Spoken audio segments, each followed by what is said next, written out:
Gabriel. Es clásico de los periodistas. Le dice uno una cosa y después terminan diciendo otra. Yo lo que dije o lo que quise decir fue que a mí me gustaría volver al periodismo, pero sobre todo a ser reportero, porque tengo la impresión que a medida que uno avanza en el trabajo literario, va perdiendo el sentido de la realidad. Y en cambio, el trabajo de reportero, pues tiene la ventaja que lo tiene uno todos los días en contacto con la realidad inmediata. Ahora, si eso sucede a un novelista, a mí me gustaría saber qué piensas tú, Pablo, cuando se trata de la poesía. Si la poesía te lleva cada vez más lejos de la realidad o te ayuda a interpretarla, a descubrirla. Bueno, en realidad el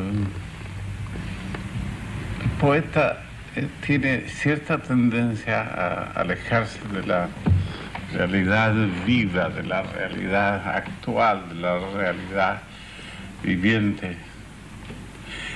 Y sobre todo el poeta de los últimos años, después del comienzo de este siglo, después de Mallarmé, de los poetas más herméticos. Pero yo he envidiado, personalmente, la condición del novelista que tiene, de alguna manera o de otra, ese acceso directo al relato, a contar cosas que se ha abandonado en la poesía, que era una fuente de poesía cuando la poesía se llamaba, ya nunca más ha vuelto a tener ese apellido, poesía épica. Yo he tenido cierta tendencia a la poesía épica y he tenido siempre envidia de los novelistas que cuentan tantas cosas.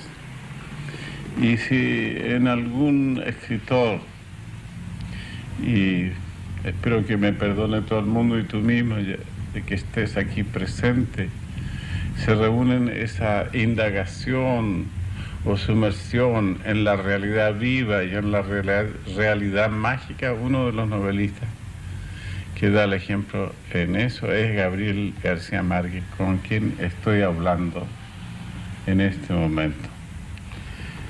Bueno, fíjate, pero yo siento, no sé si es una cuestión de vocación o es un proceso de evolución que va uno sufriendo, pero yo tengo la tendencia verdaderamente a ir convirtiendo el relato, la novela, en poesía, casi en lo que estoy haciendo ahora y casi como una aspiración de mi trabajo, es el de encontrar más bien soluciones poéticas que soluciones narrativas.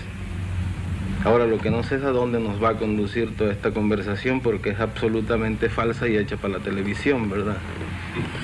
No tan falsa como crees. Y yo, en muchas épocas de mi vida, yo me fui convirtiendo en mi trabajo, en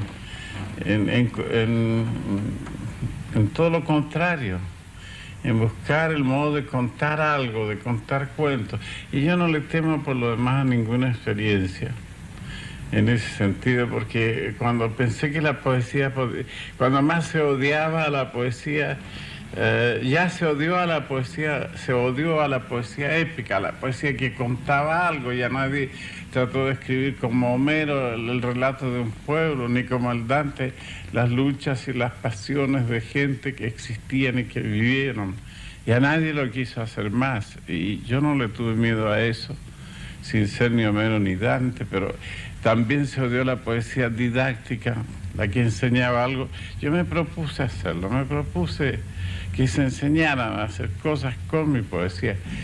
El que tú vayas siendo arrastrado por tu propio temperamento y por tus propios cambios hacia la poesía, y yo lo pueda hacer hacia la novelística, son partes del desarrollo de un escritor, porque hay que meterse en todos los rincones y hay que hacerlo todo como un reporter, como tú decías. Ahora, pues entonces yo creo que nosotros podemos llegar, tú como poeta y yo como novelista, y en general los poetas como poetas y los novelistas como novelistas, podemos llegar a una coexistencia pacífica. A un acuerdo. En el sentido de que los poetas sean cada vez más narradores y los novelistas seamos cada vez más poetas y no vayamos a pelear por eso, sino que todos seamos muy amigos y nos pongamos tan contentos como estoy yo ahora cuando te han dado a ti el premio Nobel, nos pongamos tan contentos los novelistas de que le dé el premio Nobel a un poeta, como espero que te pondrás tú contento cuando me lo den a mí, porque tengo la impresión de que como van las cosas y con todo lo que andas diciendo de mí, estás influyendo demasiado sospechosamente sobre la Academia Sueca. Sospechosamente para nadie y para mí tampoco, porque te merecerías todo por tu gran trabajo. Pero volviendo al tema ese de que nos estamos cambiando de tema, yo he tenido envidia a los novelistas y te lo digo. Yo me he sentido siempre incapaz de relatar en prosa las cosas. Y la prueba está es que siempre ando pensando, ay, ¿cómo encontrar a un novelista para contarle este cuento? Y como tú siempre te las arreglas para vivir por allá, por Colombia o por Barcelona, entonces no te puedo agarrar para contarte algo que acabo de saber, que acabo de ver. Pero es curioso que cada vez que comemos o que nos encontramos, tú cuentas unas historias que son estupendas, que bastaría ponerles un micrófono para que ya estuvieran escritas y fueran un relato magnífico. Si tú vieras y le pusiéramos de verdad el micrófono, verías como que quedarían de pésimas y nadie las quisiera leer porque no tengo dedos para piano, como se dice. Y en cambio, yo te digo francamente, para mí la poesía sí tiene dificultades y tiene, como cualquier oficio, todas sus interrupciones, sus problemas. Yo me siento nadando como un pez en el agua dentro de ese río, pequeño océano que es la poesía, y se puede difícilmente salir. Por algo existen los géneros, y por algo se ha diversificado, pero en el fondo, como te digo, yo he tenido y yo leo novelas, soy un lector de novelas, de todas las novelas, y mastico novelas, y leo las novelas poéticas que se escribieron antes de las que las escribas tú, como Le Grand Monde, o leo las novelas realistas como Solá, y al mismo tiempo leo novelas policiales por docenas. Y verdaderamente no se puede prescindir de la novela. Nadie piensa, y a mí me parece muy extraño, por ejemplo, que una persona al tomar un tren vaya y se compre uno de mis libros. No pienso que sea natural.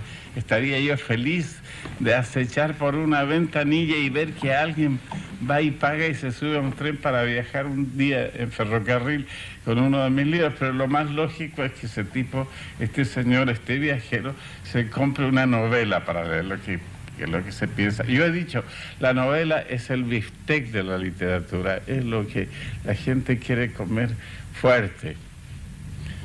Bueno. ¿Y la poesía qué vendría siendo entonces?